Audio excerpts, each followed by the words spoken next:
Good morning, John.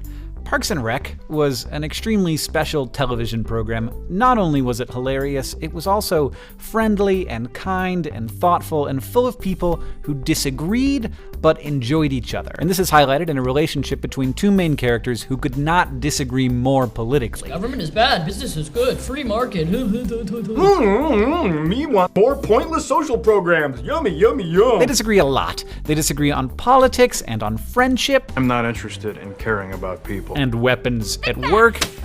Literally everything is a weapon, son. And marriage. The reception will be held in each of our individual houses alone. Pretend this is rice! And they fight lots. But Leslie Knope and Ron Swanson do not hate each other. Hello, former strange person I used to friend. Okay, they did for a little while, but mostly they don't. They have very different worldviews, but they are both, and this is important and recognized by everyone who watches the show, good people. And they recognize each other's goodness. This is not House of Cards, in which, as far as I can tell, there are no good people. The thing about Ron and Leslie is that their politics are far enough outside of the poisoned political discourse that they don't ever disagree about the classically politically charged issues of the day. Ron Swanson isn't a member of the NRA, probably, because he wouldn't give them his address. Are you sure you want me to cut up this card and get you into the parking garage? I'll be taking the bus now, and I'll be paying in cash. This is a nice dramatic device because, of course, Ron doesn't believe the government should regulate guns, but he also probably doesn't believe the government should regulate abortion or gay marriage because he doesn't believe the government should regulate anything. My idea of a perfect government is one guy who sits in a small room at a desk, and the only thing he's allowed to decide is who to nuke. Likewise, Leslie is in the trenches of local government, and though she is clearly deeply progressive and liberal and a huge fan of Joe Biden, You must be Leslie Knope. Welcome. Welcome.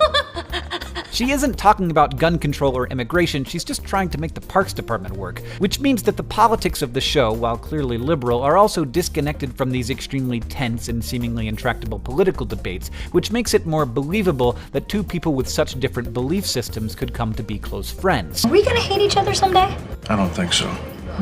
I think we're gonna be fine. But it says something about the discourse in the US right now, that this distance from reality needs to be created in order to build a believable friendship between two people with different politics, even in a sitcom. It helps us believe that beneath it all, there's something that works here. And that thing, I think, is just respect. They value each other's convictions, even though they don't always share the same goals, and they almost never share the same opinions, except about breakfast food. Why would anybody ever eat anything besides breakfast food?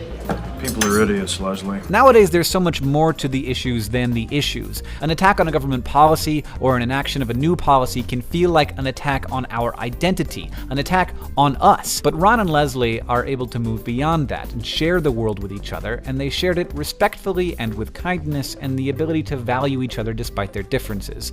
In the US, we're finding that harder and harder to do, and the deeper we get into this election season, the harder it's gonna get.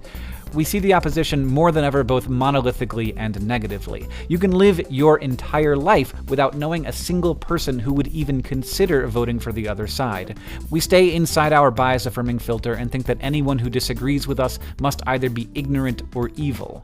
It would be nice if we could all be a little bit more like Leslie and Ron, caring passionately about what we believe in without demonizing those who disagree with us. And never, never in my life has that been more difficult. John, I'll see you on Tuesday.